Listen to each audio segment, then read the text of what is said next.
भी साथ लेकर चले जाएंगे। हम वो हैं कि हम जाएंगे नहीं, आपको भी साथ लेकर चले जाएंगे। हम वो हैं कि हम जाएंगे नहीं, आपको भी साथ लेकर चले जाएंगे।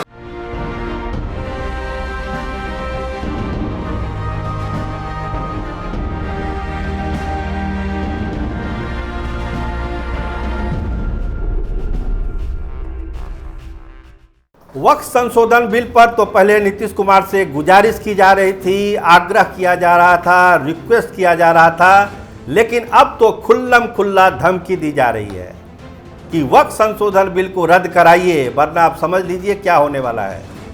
तो ये धमकी दिया किसने? ये धमकी दी है मौलाना उमरेन महफूज ने, मुस्लिम पर्सनल लॉ बोर्ड के सचिव हैं। साफ साफ धमकी है कि हमारे वोट से आप सीएम बने हैं। चंद्रबाबू नायडू को भी यही बात कही गई है कि हमारे वोट से आप सियासत करते हैं, सीएम बने हैं, हमारा मुस्लिम वक्त है, हमारा मुश्किल वक्त है, तो आप हमारा साथ दीजिए। अगर हमारा साथ आप नहीं दीजिएगा तो समझिए कि क्या होने वाला है। हम तो डूबेंगे सनम, आपको भी ले डूबेंगे। तो ये खुल्लम खुल्ला धमकी है मौलाना उमरेन महफूज की, मुस्लिम पर्सनल लॉ बोर्ड के वो सचिव हैं। देखिए, जमीयत उलेमा हिंद ने भी एक गुजारिश की थी कि आप विरोध करिए। मुस्लिमों की सबसे बड़ी संस्था जमीयत उलेमा हिंद साफ साफ कहा कि जो वक्फ संशोधन बिल है इसको आप रद्द कराइए, इसको वापस कराइए। जेपीसी का कोई मतलब नहीं है। आपको ध्यान है कि विपक्ष इसका वाकआउट कर रहा है। जेपीसी वाली कमेटी का 13 तारीख को यानी कल ही पटना आना था उस कमेटी को, लेकिन वो उस कमेटी ने अपनी पटना यात्रा को स्थगित कर दिया है। पटना अब जेपीसी की टीम नहीं आ रही है। जगदीपिका पाल की पूरी टीम आने वाली थी, लेकिन अंतिम मोमेंट में ये खबर आई कि ये टीम पटना नहीं जाएगी। कहा गया कि चुनाव है, इस वजह से टीम नहीं जा रही है। मामला क्या है आप समझते हैं अच्छी तरीके से। तो आज एक धमकी भी है मुस्लिम पर्सनल लॉ बोर्ड की तरफ से, जो उमरेन महफूज साहब हैं, चिता रहे हैं कि देखिए, समझ जाइए, मान जाइए, विरोध करिए, इस बिल को रद्द कराइए, नहीं तो फिर आर पार की लड़ाई होगी। केवल बयानों से नहीं हो रहा है, सड़कों पर भी विरोध हो रहा है। सोमवार को देखिए तालकटोरा स्टेडियम में एक बड़ी मीटिंग हुई, बहुत सारे मुस्लिम नेता उसमें आए। पूर्व सांसद हैं मोहम्मद अदीब साहब, वो भी थे। क्या कहा उन्होंने कि बंटवारे के साथ अगर सारे मुसलमान चले जाते पाकिस्तान तो हम लोग लाहौर तक नहीं रहते, हम लोग लखनऊ तक आ जाते। इशारा समझिए कि वो कहना क्या चाह रहे हैं। उनकी भी यही दरख्वास्त है कि वक्फ संशोधन बिल को रद्द कराइए, यही एक रास्ता है। इस पर विचार का कोई ग्राउंड बनता ही नहीं है। तो खैर, गुजारिश वाली भाषा तक तो समझ में आ रही थी, लेकिन जब बात धमकी तक आ जाती है तब फिर जनता दल यूनाइटेड को भी सोचना पड़ेगा कि इस धमकी का जवाब कैसे दिया जाए। देखिए, ऑन दी कैमरा तो जनता दल यूनाइटेड के नेता कुछ नहीं कह रहे हैं, लेकिन ऑफ दी कैमरा जिनसे बात होती है वो यही कह रहे हैं कि इस तरह की भाषा ठीक नहीं है।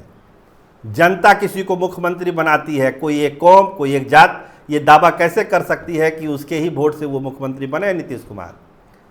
लेकिन उमरेन महफूज साहब क्या कह रहे हैं, मौलाना उमरेन महफूज साहब, कि हमारे वोट से आप सीएम बने हैं, अगर हमारा साथ नहीं दीजिएगा इस मुश्किल वक्त में तो हम तो डूबेंगे सनम, आपको भी ले डूबेंगे।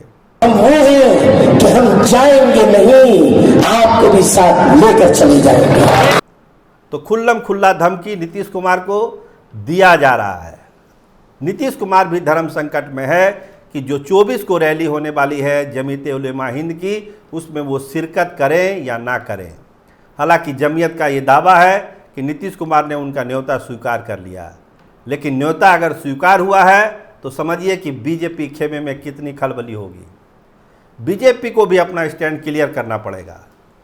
जमीयत के नेता, मुस्लिम पर्सनल लॉ बोर्ड के नेता यही कह रहे हैं ना भाई कि नीतीश कुमार अपना स्टैंड क्लियर क्यों नहीं करते हैं वक्फ संशोधन बिल पर। ललन बाबू कुछ बोलते हैं पार्लियामेंट में, बिहार के नेता कुछ बोलते हैं, नीतीश कुमार ने खुद कभी सफाई नहीं दी वक्फ संशोधन बिल को लेकर। तो क्या मानेगा मुस्लिम कौम, मुस्लिम समाज? ये दुविधा की स्थिति, द्वंद्व की स्थिति, ऊहापोह की स्थिति क्यों है जनता दल यूनाइटेड में? तो मौलाना उमरेन महफूज यही कह रहे हैं कि आप स्थिति को साफ करिए, इस बिल को रिजेक्ट कराइए, वापस कराइए। हमारे वोट से आप सीएम बने हैं तो हमारा साथ क्यों नहीं दीजिएगा, और अगर नहीं दीजिएगा तो इसका खामियाजा आपको भुगतना पड़ेगा। चंद्रबाबू नायडू के लिए भी यही चेतावनी और यही धमकी है।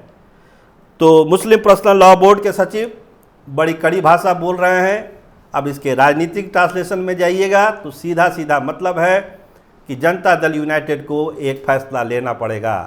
अगर नीतीश कुमार मुस्लिम वोटों के हिमायती हैं, मुस्लिमों के हिमायती हैं, मुस्लिम वोट पर अपना दावा करते हैं, बिहार में बाई इलेक्शन है, 25 में चुनाव होना है, तो एक लाइन तो जनता दल यूनाइटेड को लेना ही पड़ेगा इस मामले में। और वो लाइन जो होगी वो भाजपा और जनता दल यूनाइटेड के रिश्तों को भी बहुत गंभीरता से प्रभावित करेगी, क्योंकि साफ साफ बंटवारा है, कोई 9-6 वाला मामला है ही नहीं।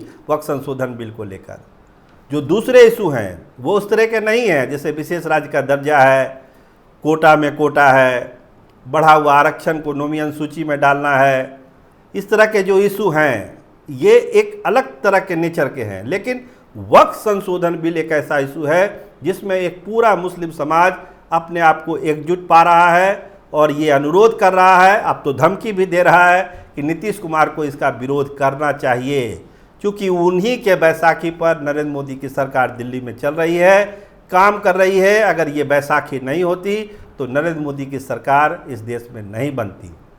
तो नीतीश कुमार को खुल्लम खुल्ला चेतावनी, धमकी मुस्लिम पर्सनल लॉ बोर्ड के सचिव मौलाना उमरेन महफूज के द्वारा।